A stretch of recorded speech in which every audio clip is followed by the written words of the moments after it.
नमस्कार मित्रों। डीकेए और एचएचएस के डायग्नोस्टिक क्राइटेरिया को समझने के बाद आइए आरंभ करते हैं डीकेए से कि डीकेए के केसेस आखिर किस रूप में प्रेजेंट करते हैं, इनका क्लिनिकल प्रेजेंटेशन क्या है। देखिए, एक प्रश्न यदि आपसे पूछा जाए कि हॉस्पिटल में आने वाले डीकेए के केस में सबसे अधिक कौन से केसेस होते हैं, टाइप 1 डायबिटीज़ के जो कि न्यूली डिटेक्टेड हो, अभी बिल्कुल नई उनको डायबिटीज़ मालूम पड़ी, उस वक्त वो डीके के साथ दिखाने आए या प्रेजेंट किया उन्होंने, या पुराने टाइप 1 डायबिटीज़ के केसेस जो कि इनएडिक्वेटली ट्रीटेड हैं वो, या टाइप 2 डायबिटीज़ के केसेस जो कि न्यूली डिटेक्टेड हैं और सीवियर हाइपरग्लाइसीमिया के साथ दिखाने आए, या फिर पुराने केसेस हैं टाइप 2 डायबिटीज़ के जिनमें कोई इन्फेक्शन या स्ट्रेस हो गया। तो आप यह अनुमान लगाइए कि इनमें से कौन से केसेस हैं जो सबसे अधिक डीके के जो केसेस आते हैं उनमें सबसे बड़ी संख्या में होते हैं। हो सकता है मित्रों आप कहें कि जो न्यूली डिटेक्टेड टाइप 1 डायबिटीज के केसेस मैक्सिमम होते हैं, लेकिन ये सही नहीं है। याद रहे कि डायबिटीज की कुल पॉपुलेशन के 95% केसेस तो टाइप 2 डायबिटीज के ही हैं, और टाइप 2 डायबिटीज 95% है, केवल 5% हमारे टाइप 1 डायबिटिक्स हैं, तो वह न्यूली डिटेक्टेड उनमें भी बहुत ही कम होंगे। तो यदि एक ओवरऑल नंबर की बात करें तो नंबर में मैक्सिमम 40% केसेस तो हमारे वो होते हैं जो नॉन केसेस हैं टाइप 2 डायबिटीज के, लेकिन किसी इन्फेक्शन या स्ट्रेस के कारण से दिखाने आए। तो इन्फेक्शन या स्ट्रेस के कारण से टाइप 2 डायबिटीज के पेशेंट्स में भी कीटो एसिडोसिस डेवलप हो गई। तो यह आवश्यक है कि डीकेए के जो हमारे केसेस हैं उनमें मैक्सिमम पॉपुलेशन टाइप 2 डायबिटीज की है। टाइप 1 डायबिटीज के भी नए केसेस केवल 15 to 20% ही होते हैं, उनसे अधिक नंबर उन केसेस का होता है जो कि नॉन केसेस हैं टाइप 1 डायबिटीज के, लेकिन उन्होंने अपनी जो इंसुलिन की मात्रा वो प्रॉपरली नहीं ली, मात्रा कम ली, या उन टाइप 1 डायबिटीज में कोई इन्फेक्शन स्ट्रेस आ गया, या उनकी कुछ समय के लिए इंसुलिन छूट गई। तो maximum type 2 diabetes with infection या स्ट्रेस, उससे कम type 1 diabetes with infection stress या इनएडिक्वेट ट्रीटमेंट, और उनसे कम पॉपुलेशन है न्यूली डिटेक्टेड टाइप 1 डायबिटीज की। हाँ, कभी कभी न्यूली डिटेक्टेड टाइप 2 डायबिटीज भी सीवियर हाइपरग्लाइसीमिया के साथ में दिखाने आ सकते हैं जब उनमें माइल्ड कीटोसिस या एसिडोसिस मिले। तब यह पहचानना मुश्किल हो जाता है कि ये टाइप 2 डायबिटीज की होंगे या टाइप 1 डायबिटीज होंगे। तो इस प्रकार से हमें जब भी हमारे पास कोई केस आए जिसमें हमें डीके का संदेह है, उसमें हमें कुछ चीजें जाननी आवश्यक हो गई। डायबिटीज कब से है, न्यूली डिटेक्टेड डायबिटिक है या नोन केस ऑफ डायबिटीज है।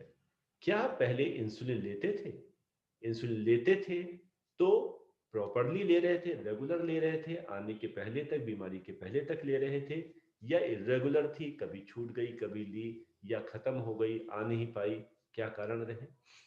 क्या कोई साथ में इन्फेक्शन है जो कि बहुत बड़ा कारण है डीके को प्रेसिपिटेट कराने का, टाइप 2 डायबिटीज में भी और टाइप 1 डायबिटीज में भी। अधिकांश केसेस जो इस फीवर इन्फेक्शन के होते हैं उनमें फीवर साथ में होता है, तो इसको हम पेशेंट से फीवर की हिस्ट्री ले सकते हैं। या कुछ और स्ट्रेसफुल इवेंट, कोई एक्सीडेंट हो गया, कोई सर्जरी हुई, एमआई, सेरेब्रोवास्कुलर एक्सीडेंट, या प्रेगनेंसी, इनमें जिनमें कीटो एसिडोसिस प्रेसिपिटेट हो गई। तो डायबिटीज है कि नहीं, इंसुलिन लेते हैं या नहीं लेते हैं, तो रेगुलर है या नहीं, इन्फेक्शन या कोई और स्ट्रेसफुल कंडीशन है या नहीं, यह प्रमुख हमें बातें जाननी है हर डायबिटीज के पेशेंट से, जिससे हम उसका प्रॉपर आगे प्लान ऑफ ट्रीटमेंट डिसाइड कर सकें। अब पेशेंट जो आएगा वो हमको क्या बताएगा, आपको क्या तकलीफ है। देखिए, यहाँ पे 3 कार्टून्स के माध्यम से ये बताना का प्रयास किया है कि डायबिटीज के पेशेंट्स के प्रमुख 3 प्रेजेंटेशन हो सकते हैं। वह या तो इंक्रीज यूरिनेशन के साथ, या पेन एब्डोमेन के साथ, या ऑल्टर्ड सेंसोरियम डिहाइड्रेशन कोमा के साथ दिखाने आए। और यही चीज ध्यान रखते हैं कि हर डायबिटिक कीटोसिडोसिस का व्यक्ति एक समान नहीं होता। तो यह बहुत जरूरी है ध्यान रखना कि बिल्कुल ठीक ठाक पेशेंट हो सकता है, थोड़ा प्रॉब्लम एगोनी में हो सकता है, या सीरियस हो सकता है। इसी आधार पे डायबिटीज के केसेस को, डीके के केसेस को 3 कैटेगरीज में डिवाइड किया जा सकता है: माइल्ड केसेस, मॉडरेट केसेस, या सीवियर केसेस। तो वास्तव में डीके में हम लोग क्लासिकली तो यही कहते हैं कि बहुत तेजी से हाइपरग्लाइसीमिया डेवलप हुआ, जिसके कारण से जो हाइपरग्लाइसीमिया के साथ कीटोसिस और कीटोसिस के साथ एसिडोसिस आई, जिसने प्रॉब्लम किया। तो ये तो सीवियर केसेस में तो ठीक है, लेकिन माइल्डर केसेस जो हैं उनमें कुछ दिनों की हिस्ट्री मिल सकती है, कुछ सप्ताह तक भी जा सकती है। कि हो सकता है पेरेंट्स कहें, अगर बच्चा है या बड़े लोग कहें और साथ वाले, कि इनको कई दिनों से हम देख रहे थे कि यूरिनेशन बहुत हो रहा था, बहुत बार बार यूरिन जाते थे, बहुत पानी पीते थे, बहुत प्यास लगती, जो जो क्लासिकल सिम्टम्स हैं हाइपरग्लाइसीमिया के, polyuria, polydipsia, polyphagia, weight loss, इस तरह की चीज, अगर वो ग्रेजुअल ऑनसेट का है और लंबे समय तक का है। मॉडरेट केसेस में, जिसमें कि केसेस कुछ प्रॉब्लम के साथ आ रहे हैं, उनमें अधिकतर हिस्ट्री कई दिनों की नहीं मिलती, उनमें एक दो दिनों की हिस्ट्री, कि एक दो दिनों से पेन एब्डोमेन हो रहा है, क्लासिकली अपर एब्डोमेन में, और नोजिया वोमिटिंग हो रही है। तो पेन एब्डोमेन, नोजिया वोमिटिंग इनके साथ में आते हैं। इनमें यूजुअली हिस्ट्री, यहाँ पे पेशेंट थोड़ा सा प्रॉब्लम में होगा, आराम से चलता फिरता और कंफर्टेबल नहीं दिखाई देगा। जबकि सीरियस पेशेंट, जिसको कुछ घंटों से या एक दिन की हिस्ट्री मिलेगी कि सांस बहुत फूल रही है, थोड़ा एबनॉर्मल लेबर्ड ब्रीदिंग हो रही है, और धीरे धीरे देख रहे हैं कि बड़ा सुस्त होता जा रहा है, बहुत बच्चा सो रहा है या बड़ा व्यक्ति है सो रहा है, अंत में वो ऑल्टर्ड सेंसोरियम में आया। तो मित्रों, यहाँ पे ध्यान क्या रखना है, यह केसेस किस प्रकार से डेवलप हुए। जो केसेस ग्रेजुअली डेवलपिंग हाइपरग्लाइसीमिया के होते हैं, वो उनका माइल्डर प्रेजेंटेशन होता है, वो केवल फर्स्ट इस पिक्चर की तरह से दिखाने आते हैं कि increase frequency of micturition, bar bar urine जा रहा है, बार बार वाटर इनटेक उसका बढ़ गया है, जो ये केवल हाइपरग्लाइसीमिया के कारण से। जब हाइपरग्लाइसीमिया के साथ कीटो एसिडोसिस बढ़ने लग जाती है, कीटोसिस आने लग जाती है, तो उन केसेस में पेन एब्डोमेन और नोजिया वोमिटिंग वो आरंभ हो जाते हैं। और जब कीटो एसिडोसिस में एसिडोसिस का एलिमेंट जैसे जैसे बढ़ता जाता है, एसिडोसिस सीवियर होती जाती है, जैसे हम लोगों ने पहले डायग्नोस्टिक क्राइटेरिया वाले वीडियो में समझा कि mild, moderate, severe degree of acidosis, तो जैसे जैसे एसिडोसिस सीवियर होती जाती है, शॉर्टनेस ऑफ ब्रेथ और डिटोरिएशन इन सेंसोरियम यह आता जाता है, और अल्टीमेटली सीवियर डीके का पेशेंट कोमा में प्रेजेंट कर सकता है। तो इस प्रकार से माइल्डर केसेस में केवल हाइपरग्लाइसेमिक सिम्टम्स होते हैं, जैसे जैसे कीटोएसिडोसिस बढ़ती जाती है, वैसे वैसे नोजिया, वोमिटिंग, पेन एब्डोमेन आते जाते हैं। जब एसिडोसिस बहुत सीवियर हो जाती है, तो laboured breathing, shortness of breath और डिटोरिएशन ऑफ सेंसोरियम यह आता जाता है। अब इनमें से एक एक को हम लोग विस्तार से समझते हैं। हाइपरग्लाइसीमिया, इससे कैसे क्लिनिकल फीचर्स डेवलप होते हैं। वास्तव में देखिए, जब ग्लूकोज लेवल ब्लड में बढ़ेगा, तो हम जानते हैं जब रीनल थ्रेशोल्ड क्रॉस करेगा तो वह ग्लूकोज यूरिन किडनीज के द्वारा फिल्टर होकर एक्सक्रीट आउट होने लग जाएगा, वह ग्लाइकोस्यूरिया उत्पन्न करेगा। तो पहला लक्षण हुआ हाइपरग्लाइसीमिया, लक्षण नहीं, पहली इवेंट है हाइपरग्लाइसीमिया, जो ग्लाइकोस्यूरिया के रूप में हुई। जब ग्लूकोज यूरिन में निकलेगा तो अपने साथ, ग्लूकोज एक ऑस्मोटिक सब्सटेंस है, अपने साथ वाटर ले जाएगा, तो ग्लाइकोस्यूरिया accompanied by polyuria, increased water excretion। तो उसके कारण से बार बार यूरिनेशन होगा। तो जो पहली इवेंट यहाँ पे हमने हाइपरग्लाइसीमिया, ग्लाइकोस्यूरिया, उससे लक्षण उत्पन्न हुआ पॉलीयूरिया। पॉलीयूरिया में जब इंक्रीज्ड वाटर लॉस हुआ, तो उसको कंपेंसेट करने के लिए थर्स्ट बढ़ेगी और पॉलीडिप्सिया होगा, व्यक्ति ज्यादा प्यास लगेगी, ज्यादा पानी पिएगा। यदि हम इस प्यास जो लग रही है और जो पानी हमें लेना है, अगर पेशेंट वो पानी नहीं ले पाया, तो उसके कारण से वाटर लॉस ज्यादा हो रहा है, वाटर इनटेक कम हुआ, डिहाइड्रेशन होने लग जाएगा। और डिहाइड्रेशन ही अगर सीवियर होता जाए तो इसी से हाइपोटेंशन, हाइपोटेंशन के कारण से रिफ्लेक्स टैकिकार्डिया, और अगर बहुत सीवियर हाइपरटेंशन, डिहाइड्रेशन हुआ तो हाइपोथर्मिया, यह भी उत्पन्न हो सकते हैं। तो हाइपरग्लाइसीमिया से ही पॉलीयूरिया, पॉलीडिप्सिया, डिहाइड्रेशन और हाइपोटेंशन यह लक्षण उत्पन्न हो सकते हैं। अब हाइपरग्लाइसीमिया क्यों होता है? क्योंकि इंसुलिन की कमी है, और इंसुलिन आवश्यक है उस प्लाज्मा ग्लूकोज को सेल के अंदर ले जाने के लिए, क्योंकि इंसुलिन की प्रेजेंस में ही जो ब्लड ग्लूकोज या प्लाज्मा ग्लूकोज है वो पेरिफेरल सेल में एंटर करता है। तो अगर इंसुलिन कम है या इंसुलिन काम नहीं कर रही तो हाइपरग्लाइसीमिया तो बढ़ता जाएगा, लेकिन जो सेल्स हैं उनके अंदर ग्लूकोज एंटर ना होने से सेलुलर स्टारवेशन की स्थिति होगी। तो सेल्स को ग्लूकोज प्राप्त नहीं होगा, तो सेल्स की तरफ से सिग्नल ब्रेन को क्या जाएगा, भाई भूख लगी, लाओ भोजन लाओ भोजन लाओ। तो उसके कारण से इंक्रीज हंगर और पॉलीफेजिया डेवलप होगा। इसके लिए आवश्यक है कि थोड़ा ग्रेजुअल ऑनसेट हो, थोड़ा लंबा समय लग मिल जाए। जब ग्रेजुअल ऑनसेट ऑफ डीके होगा या हाइपरग्लाइसीमिया होगा, तब यह हिस्ट्री मिल पाएगी हमें कि हम बहुत दिनों से हम देख रहे हैं, कई दिनों से सप्ताह भर से खा बहुत रहा है बच्चा या बड़ा व्यक्ति, और उसके बावजूद जनरलाइज वीकनेस की कंप्लेंट्स है, खाता बहुत है लेकिन फिर भी कमजोरी रहती है, पड़ा रहता है, उससे काम करने की हिम्मत नहीं होती। क्यों? क्योंकि सेलुलर स्टारवेशन, सेल्स को तो भोजन मिल नहीं रहा, तो सेल्स और बॉडी वीक होती जाएंगी। और इसी के कारण से बाद में वाटर लॉस, जो वेट लॉस की स्थिति आती जाएगी। क्यों? क्योंकि जब शरीर ने ये सिग्नल दिया कि ग्लूकोज नहीं मुझको मिल रहा, तो बॉडी ग्लूकोनियोजेनेसिस कराना शुरू करेगी, फैट से प्रोटीन से। तो फैट और प्रोटीन को ग्लूकोज बनाने के लिए डाइवर्ट कर देगी, तो उससे फैट मास और प्रोटीन मास कम होता जाएगा, वेट लॉस होता जाएगा।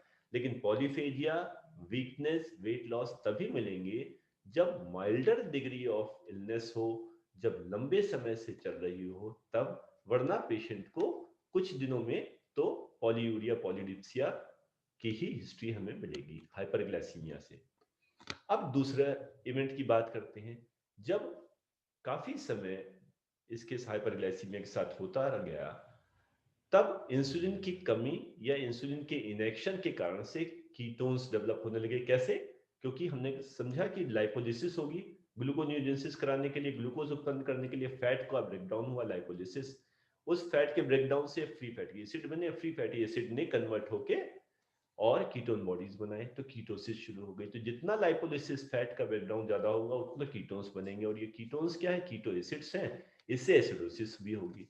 तो इन कीटो एसिडोसिस के कारण से नोजिया, वोमिटिंग और एब्डोमिनल पेन यह आरंभ होने लग जाते हैं। देखिए, यह बहुत आवश्यक है समझना कि नोजिया, वोमिटिंग, एब्डोमिनल पेन ये बहुत इंपॉर्टेंट क्लिनिकल फीचर्स हैं डीकेए के। तो यदि कोई, अगर हम टाइप 1 डायबिटीज की बात करें, बच्चे की बात करें, यदि कोई बच्चा dehydration, nausea, vomiting, abdominal pain के साथ आ रहा है, तो अधिकतर तो हमको ये देख के लगता है कि कोई एक्यूट एब्डोमेन का केस होगा, कोई पेट में अपेंडिसाइटिस, गैस्ट्राइटिस, गैस्ट्रिक अल्सर या इस तरह की कोई, या रीनल कोलिक, कुछ इस तरह की प्रॉब्लम होगी। लेकिन यही बच्चे हैं जिनमें डीके की संभावना ज्यादा होती है जब वो हाइपरग्लाइसीमिया के साथ एसोसिएटेड हो। अब यह जो नोजिया, वोमिटिंग, एब्डोमिनल पेन है, ये डीके के बहुत काफी कॉमन लक्षण है, और ये डीके की डायग्नोसिस की तरफ पॉइंट करते हैं। इसको हमें हमेशा ध्यान रखना है।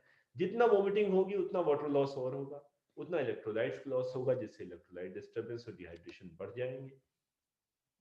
एसिडोसिस जितना ज्यादा होगी, पेन एब्डोमेन बढ़ता जाएगा। तो डिग्री ऑफ एब्डोमिनल पेन, ये डिग्री ऑफ या सीवियरिटी ऑफ एसिडोसिस, ये दोनों पैरेलल चलते हैं। तो इस प्रकार से काफी स्पेसिफिक हो जाता है पेन एब्डोमेन डीके की डायग्नोसिस में एसिडोसिस के लिए भी।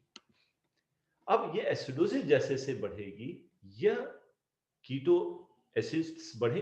कीटो एसिड्स क्या है? ये मेटाबॉलिक एसिडोसिस इन्होंने कराई। अब मेटाबॉलिक एसिडोसिस यह हमारे बॉडी में जो डिरेंजमेंट्स करेगी, उनमें सबसे इंपॉर्टेंट है जो हमारा नॉर्मल शैलो एक इजी ब्रीदिंग है, उसको डीप, गहरी गहरी और slow and deep breathing, Kussmaul breathing जिसे कहते हैं, इसमें कन्वर्ट होती जाएगी एसिडोटिक ब्रीदिंग। जितना एसिड्स, कीटो एसिड्स बढ़ेंगे, तो जो कीटो एसिड्स हैं उनमें जो एसीटोन, जो वोलेटाइल कीटो एसिड है, वह वोलेटाइल होने के कारण से एक्सपायर्ड एयर में वह निकलता है, तो उसके कारण से एसीटोन की फ्रूटी स्मेल ब्रेथ में आने लग जाती है। तो एसिडोसिस बढ़ने के साथ जो laboured breathing, slow deep breath, small breathing, fruity smell in breath, यह आती हैं, और अल्टीमेटली यह डिटोरेशन इन कॉन्शियसनेस के रूप में प्रेजेंट करता है। तो जो तीन लक्षण हुआ हाइपरग्लाइसीमिया के लक्षण, माइल्डर होते हैं, ग्रेजुअली डेवलप होते हैं, पॉलीयूरिया, पॉलीडिप्सिया डिहाइड्रेशन के रूप में होते हैं। जब ये लंबे समय तक रहते हैं तो पॉलीफेजिया, वीकनेस, वेट लॉस कराने लग जाते हैं। कीटो एसिड्स बनने के साथ साथ नोजिया, वोमिटिंग, पेन, एब्डोमेन बढ़ता है। जैसे जैसे एसिडोसिस बढ़ती जाती है वो laboured breathing, slow and deep breath, Kussmaul breathing, fruity smell और डिटेरियोरेशन इन कॉन्शियसनेस यह उत्पन्न करते जाते हैं। तो हमें जब हमारे सामने ये पेशेंट्स आए, जब संदेह हुआ कि डीके हो सकता है, माइल्डर केसेस में हमें डिहाइड्रेशन, हाइपोटेंशन, टैकीकार्डिया मिलेंगे। लेकिन मॉडरेट केसेस में जब वो नोजिया, वॉमिटिंग, एब्डोमिनल पेन शुरू हुआ तो एब्डोमिनल टेंडरनेस मिलेगी, जो फिर हमें कंफ्यूज कर सकती है कोई एक्यूट एब्डोमेन तो नहीं है। जैसे जैसे एसिडोसिस बढ़ती जाएगी, पहले तो टेकिपनिया होगा, ब्रीदिंग रेट बढ़ेगी, लेकिन एसिडोसिस बढ़ने के साथ वो स्लो और डीप ब्रेथ होती जाएगी, small breathing, gradually altered sensorium, और अगर समय पे ट्रीटमेंट ना मिला, इफेक्टिव मैनेजमेंट ना मिला तो कोमा। तो इस प्रकार से डायबिटीज का केस यह बहुत आवश्यक है कि हर केस में आप यह उम्मीद मत करिए कि वह सीवियर डीके के साथ ही आएगा, वो कोमा में ही मिलेगा, उसमें क्लासिकल का स्मॉल ब्रीदिंग होगी, बल्कि कुछ केसेस माइल्डर या कुछ मॉडरेट प्रेजेंटेशन के साथ भी आ सकते हैं। यह प्रमुख क्लिनिकल फीचर हैं जिनके साथ में डीके का केस आ सकता है। संदेह यही सबसे आवश्यक है। हम अगर सस्पिशन रखेंगे इन प्रेजेंटेशंस के साथ में डीके की डायग्नोसिस का, तब हम ऐसे पेशेंट्स को जल्दी समय से डायग्नोज कर सकेंगे। हर केस में डीके यह आवश्यक है कि जब हम हाइपरग्लाइसीमिया, सिग्निफिकेंट हाइपरग्लाइसीमिया देखें, किसी पेशेंट का 250 प्लस जा रहा है, तो उसमें हम कीटोसिस के लिए जांच अवश्य कराएं। तो यूरिनरी कीटोन और संभव हो तो सीरम कीटोन्स। तो अगर कीटोन्स बढ़े हुए हैं तो डायबिटीज के दो एलिमेंट्स, हाइपरग्लाइसीमिया और कीटोसिस, यह आ गई। अब हम आर्टेरियल पीएच को देखें, जिससे हम एसिडोसिस को डायग्नोज कर पाएं, और इसके आधार पे हम डायबिटिक कीटोएसिडोसिस की डायग्नोसिस को हम कंफर्म करें। केसेस माइल्ड प्रेजेंटेशन भी हो सकता है, जिसमें हमें हो सकता है एडमिशन की और बहुत विगरस ट्रीटमेंट की आवश्यकता ना पड़े।